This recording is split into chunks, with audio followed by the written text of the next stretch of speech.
I'm going to show you how to use the mean value theorem and the statements you need to make if the mean value theorem applies. What you see in front of you is an algebraic statement of what the mean value theorem guarantees if it applies.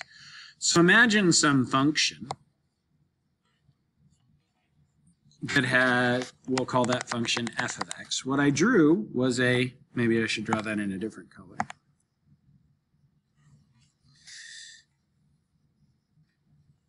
A secant line, and that secant line has endpoints b, f of b,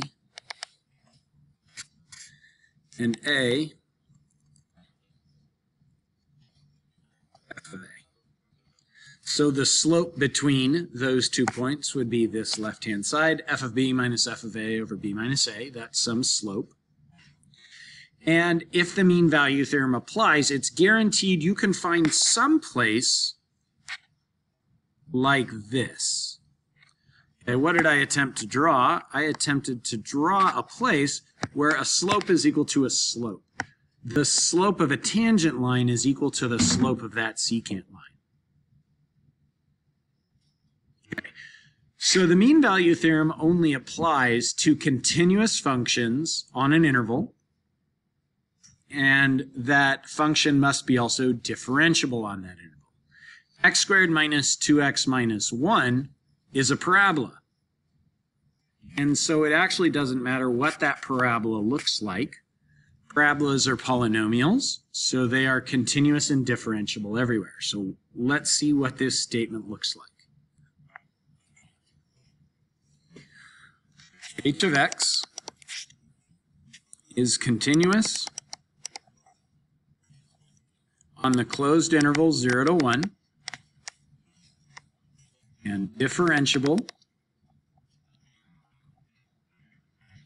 on the open interval 0 to 1, so the mean value theorem applies.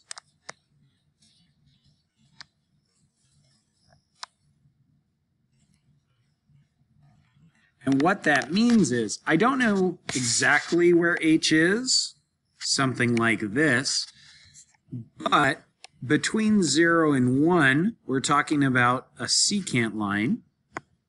So let's just say this is 0 and this is 1. And we're looking for a place where the tangent line has the same slope as that secant line. And so what are we going to say? We're going to say h of 1 minus h of 0 over 1 minus 0. That's the slope of the secant line.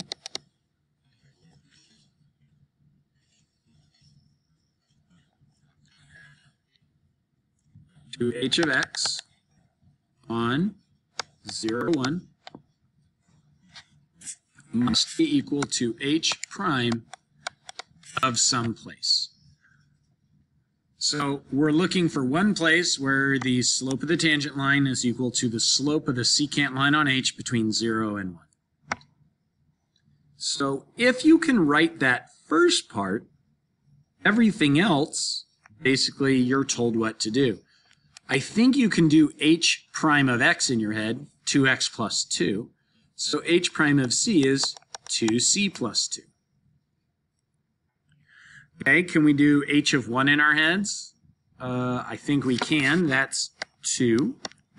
H of 0 is negative 1. And we're going to write 1 minus 0 as 1. So we want to know where 3 is equal to 2c plus 2, which means c is equal to 1/2. Okay. Again, what the heck does that mean? Maybe we need a better graph. So h of x is a parabola opening upwards. It has a, y-intercept of negative 1. When x equals 1, this thing has a value of 2. And so I suppose when x equals 2, that has an even bigger value. So that'd be 2 squared is 4, plus 4 is 8. And so it's going to have way up here 27. Okay, so what did we do first? We talked about a secant line. Let's get a different color. A secant line on h between 1 and 0, something like that. And we found a place where the tangent line had that same slope, and that was at 1/2. I think I'm writing too large. This is pretty hard to read. Maybe I can do better on the next example. So if we're going to use the mean value theorem must apply. Hopefully you know what x to the 2/3 power looks like. It looks about like this. And so let's try to draw a secant line from -2 to 1.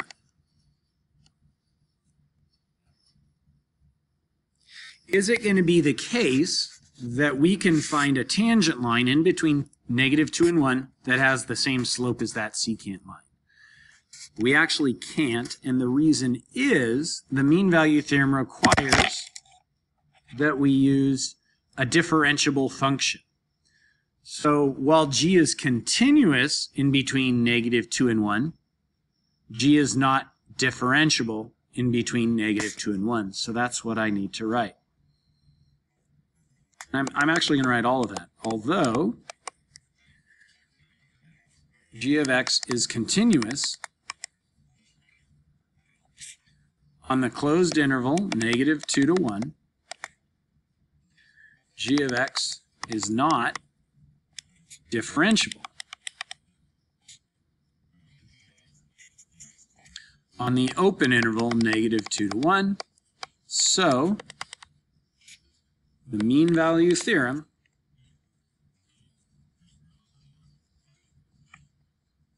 does not apply.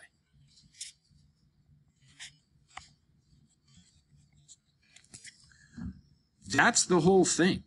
We can't find the guaranteed value because the value is guaranteed by the mean value theorem, and we can't use the mean value theorem in this case. Okay, what does the graph of 1 over x look like? Let's see if the mean value theorem applies in this case.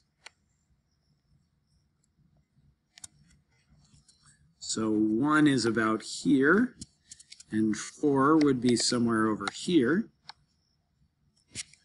The mean value theorem is about the slope of a secant line being equal to the slope of a tangent line. So let's try to draw a nice happy secant line here. Are we going to be able to find a tangent line in between 1 and 4 with the same slope? Yes, we sure are. And why is that? That's because the mean value theorem applies, because we're talking about a continuous function on a closed interval. 1 over x isn't continuous everywhere, but it is continuous on 1 to 4. Also, 1 over x is a nice smooth curve. We can find its derivative everywhere in between 1 and 4. Let's make this important statement. h of x is continuous on the closed interval 1 to 4 and differentiable on the open interval 1 to 4, so the mean value theorem applies.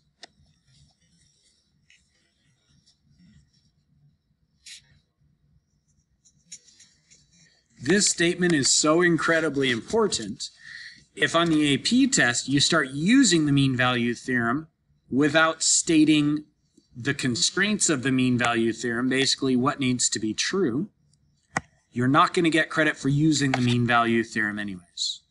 Okay, so we're looking for slope of a secant line equal to the slope of a tangent line. You know what? Let's do this in 2 colors. So right now, we're going to evaluate h of 4 minus h of 1 over 4 minus 1. That's the slope of this yellow tangent line.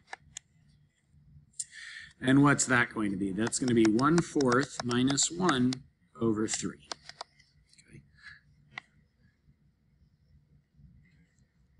So what's that supposed to be equal to? Slope of a tangent line, let's just say h prime of c. We are looking for this place where the tangent line would be parallel to that secant line. So h prime is a derivative. The derivative of 1 over x is negative 1 over x squared. Just use the power rule. And so that's going to be negative 3/4 divided by 3. Is that right? Is equal to negative 1 over x squared, which means, what is that? Let's see. Negative 1/4 is equal to negative 1 over x squared, and x squared is equal to 4. So it turns out x is positive or negative 2. Oh my gosh, somebody probably caught that. This should not be an x. What should I be writing instead of x's?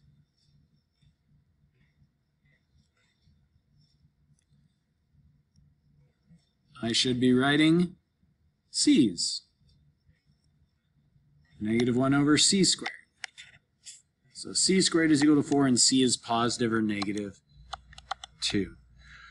So we don't keep the negative 2 because the mean value theorem only guarantees a place on our function h between 1 and 4, and negative 2 is not between 1 and 4.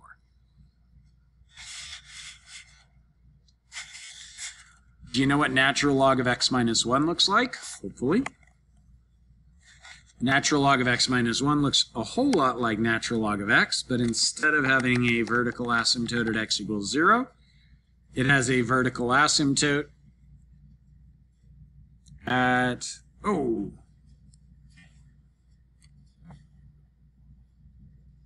x equals positive 1.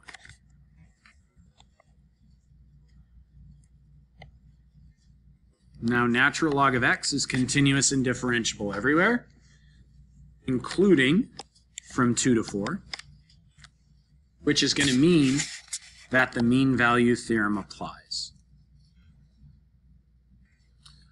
Draw our secant line. And you see that somewhere in between 2 and 4, we're going to be able to find a tangent line with that same slope. Okay, important part. What do we need to write? Always the same statement or the same types of things. H of x is continuous, basically through memorization. Continuous on the closed interval 2 to 4. And differentiable, we can find its slope on the same open interval 2 to 4. So the mean value theorem applies. Get used to saying that. We'll say it the same way over and over. How about theorem? Okay. And what does the mean value theorem say? That the slope of a secant line, we've drawn a secant line, which would have a slope of h of 4 minus h of 1 over 4 minus 1. The slope of that secant line would be equal to the slope of a tangent line somewhere in between. That would be h prime of c. Slope of a tangent line at some unknown place, c. Okay. On the left, this is going to be hard. So natural log of 3 minus, natural log of 0. Natural log of 1 is 0 because 2 minus 1. Okay. And then over 3. Is equal to h prime of c. The derivative of natural log is 1 over the input. Our input is x minus 1, which you actually do have to use the chain rule, but the derivative of x minus 1 is 1. So let's see what we get. Natural log of 3 is equal to 3x minus 3. Maybe we'll just rearrange. Let's try to do a little bit more algebra. I know. X minus 1 is equal to 3 over the natural log of 3, and x is equal to 3 over natural log of 3 plus 1. Man alive, I did the same dumb mistake. That's a C. That's a C. And that's a C. It might not be a very satisfying C value. If you don't like 3 over natural log of 3 plus 1, just put it in your calculator.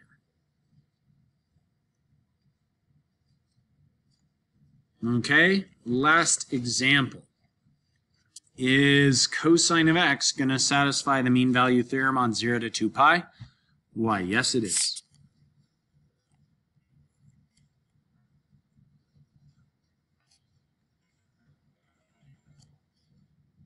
Okay. So, can you write the statement we need to write about cosine? Phi of x or cosine is continuous on the closed interval 0 to 2 pi and differentiable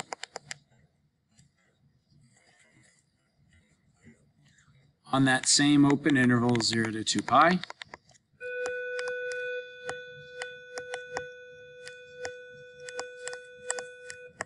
So the mean value theorem applies.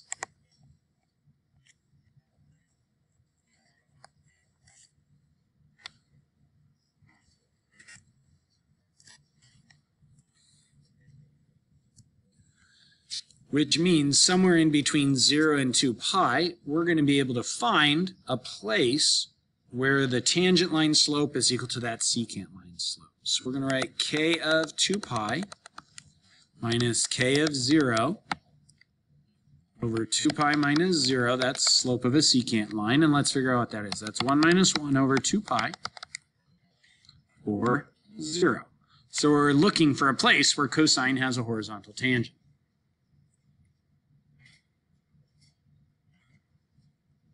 Okay, it appears, and I think if you know trigonometry, you know the place we're looking for. What would this place be? We're looking for some c values, so we want the slope of k at some place, k prime of c.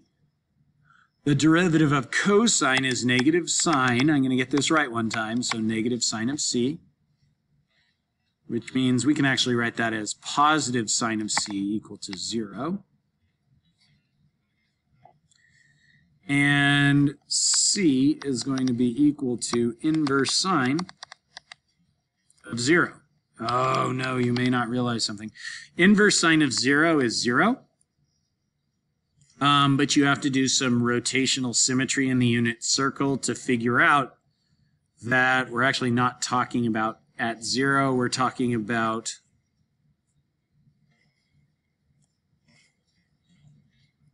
let's see, how do I explain this? So when you take inverse sine, you're only going to get some value in between negative pi halves and positive pi halves. If you need a different value, you subtract whatever angle you got, in our case, 0. You subtract that from pi. So here, and pi minus 0 is actually just pi. That was super weird. You should probably ask me about that one in class.